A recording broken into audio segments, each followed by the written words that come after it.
welcome to today's press conference. Coach Flowers, kind of give us an overview of Saturday's game. Yes, well, I'll start with the opening statement of it. It really was a great experience for our program to travel to Boston and be a part of the first Essence Classic. So much history at Harvard University, and then no HBCU game in that area for more than 50 years. So to be a part of it, it was really, it, it it just it was just great. Our young men to get a chance and just to watch them in the environment, off the field, to watch how our young men handled themselves, and just going through meals and walk through. Again, it was the first game, and so we haven't done it in a long time. But just to get back in the swing of things, of just what our routine is, it was good to see. And it's always good to start the season off with a win.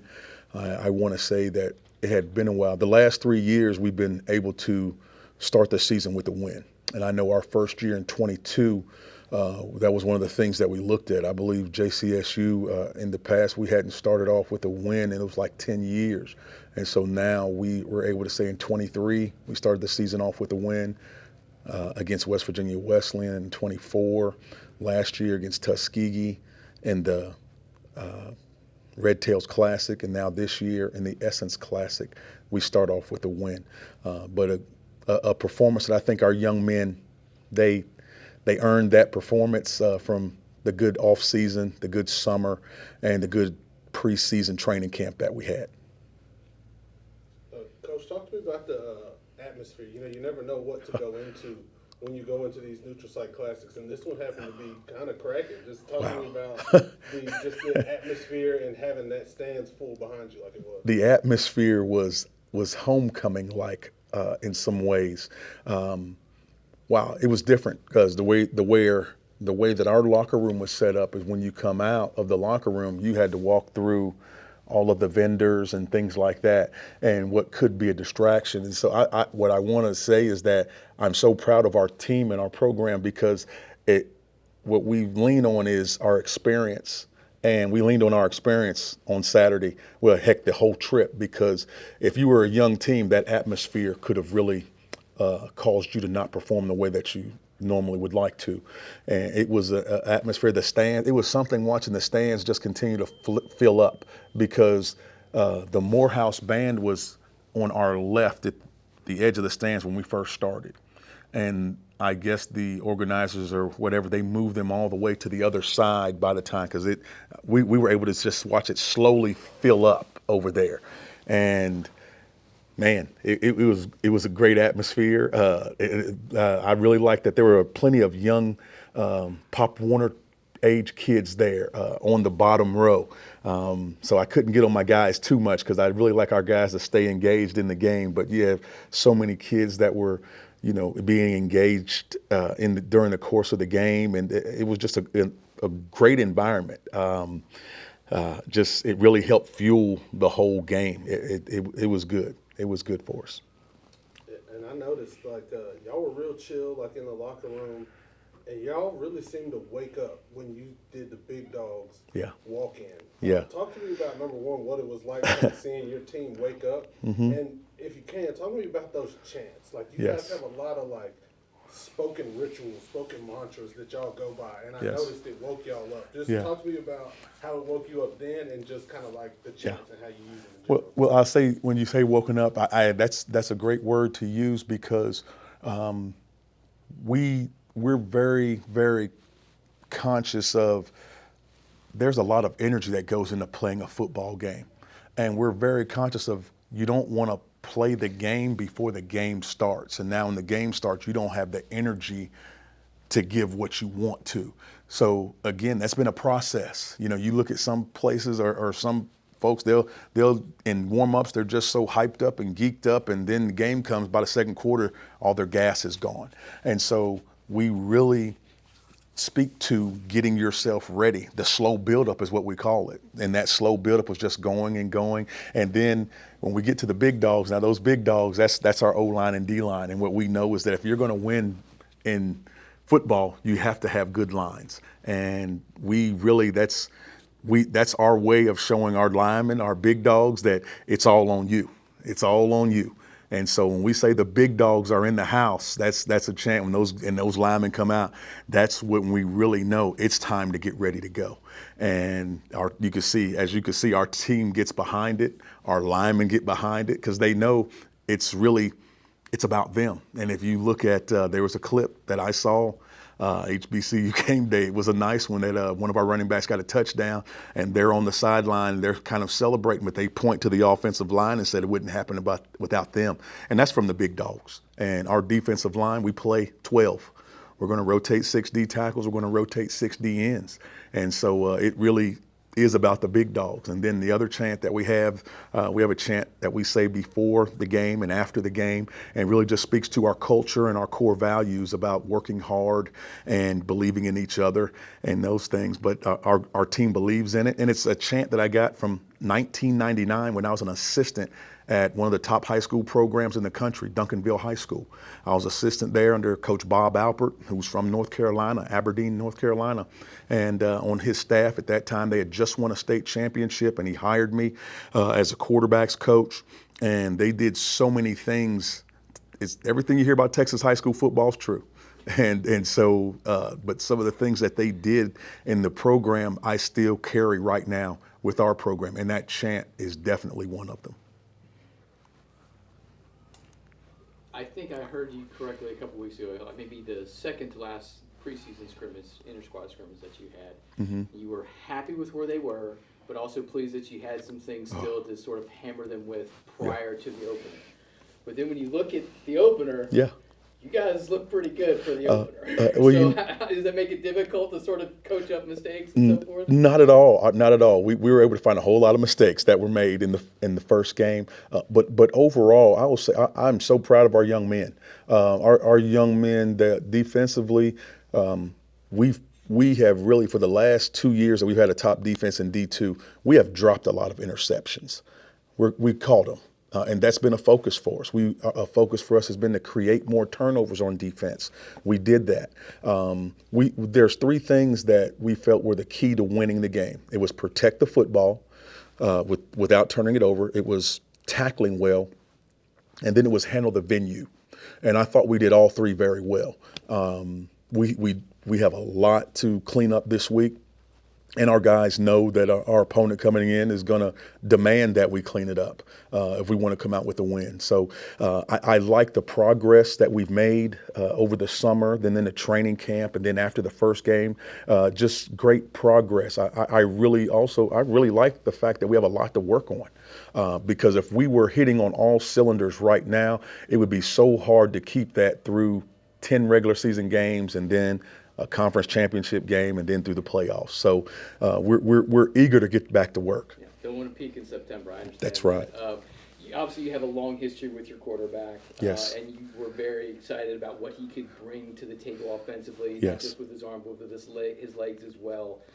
Your evaluation of his performance after week 1? Scale of 1 to 10, I'd give him an 8. KD was as advertised. We didn't call a run for him. The first touchdown that he ran in was a zone read that he checked to. And then he had a big scramble. We had a 95-yard drive, and there was a 3rd down and about 7, and he ran for a 1st down. And then there was another scramble that he had. We didn't have any quarterback runs for him. And I thought he ran the show very, very well. 15 for 19, great completion percentage. The tempo of the game and just controlling the game, I thought he did a fantastic job. He got us in and out of some good plays, got us out of some plays that would have gave Morehouse an advantage. I'm just pleased with him. Everything that we covered in practice, he took it straight to the game. And it was good I said that the best of him would show in a game because he's a competitor, and it showed that he wants to compete. And he did that just very, he's a leader. He's a leader. There's some things that he's doing that I've had to do in the past, and it just speaks to him. And he has a great relationship with the team, and glad to see him get off to a good start. And we're going to need that same type of performance in the weeks ahead. You referenced this week in your opponents that you're going to have to clean up the mistakes because your opponent will certainly take advantage of it if you do. I've heard all the coach speak from years to years to years. But biggest jump is from week 1 to week 2. Mm-hmm. Is it still just about focusing on what you all do and improving upon that? And not that you don't scheme against your opponent, but the main focus is still on yourself right now. Is that accurate? Absolutely, it absolutely is. It's accurate, but at the same time, with the opponent that we're playing, we have to put a lot of focus on them. We're playing one of the most tradition-rich Division II programs in the country, in Valdosta State. So, and they have I tell you what, the field might tilt when those offensive linemen they have get out there. There are some big guys. They're going to be the biggest team we played, and we're really looking forward to it because it's a measuring stick game for us. Our goal is not to be a top team in HBCU. Our goal is to be a top team in Division II football, and we get a chance to measure ourselves against a team that went to the national championship game. So we're excited about it. This is a playoff team.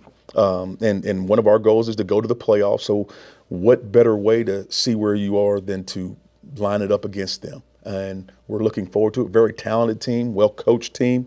And our young men, they're very excited about the preparation for this one.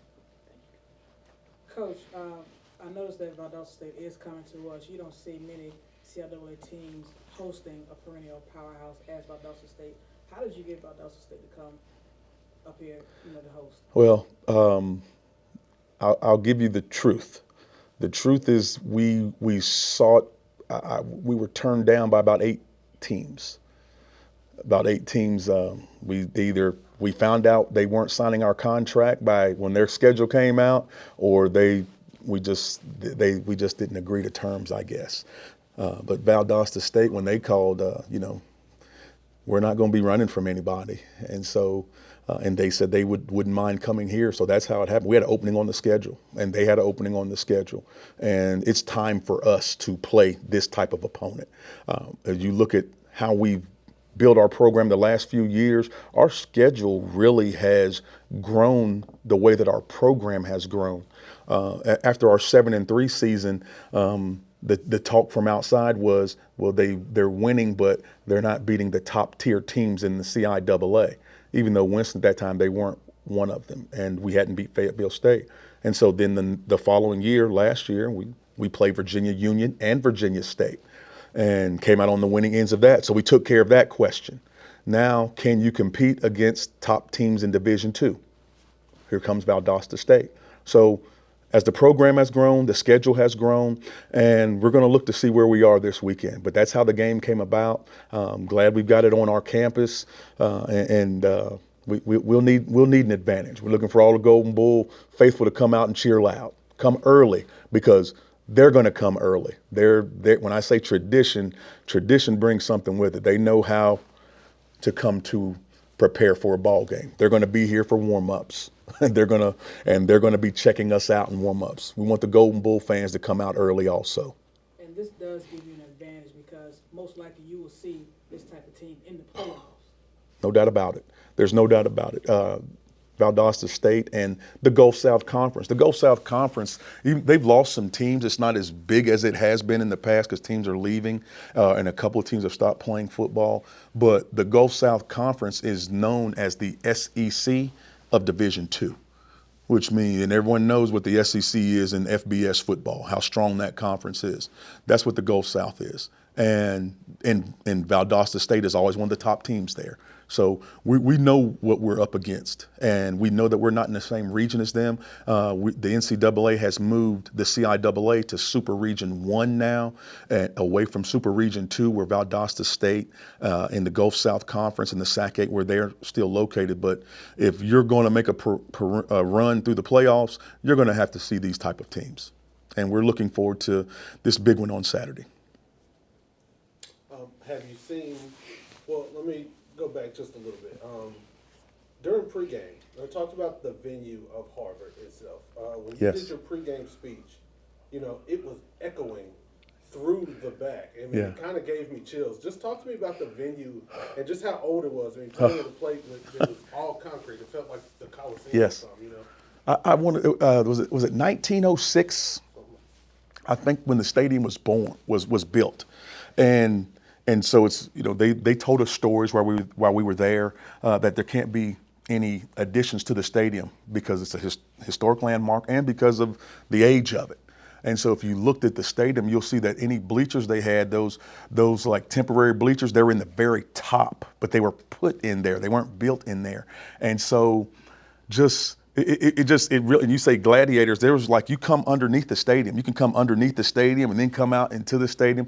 Just very, very different. And you just know it's history. I just saw some pictures from the game where they're showing some different gates that lead up to the stadium. And those steel gates, you know, those steel gates are more than 50 years old, but well kept, but you know it's older. So to be at a university that is known worldwide for their academic accomplishments, and then to know the history that Boston itself has in athletics and just in every avenue of life, for our young men to be a part of it. And then as it really started getting, you could start feeling the juices rise when it got closer to game time, because there were so many things going on there. I'm just so proud of our young men because they did not get distracted. There was opportunities to get distracted on Saturday, and they didn't. They kept their focus.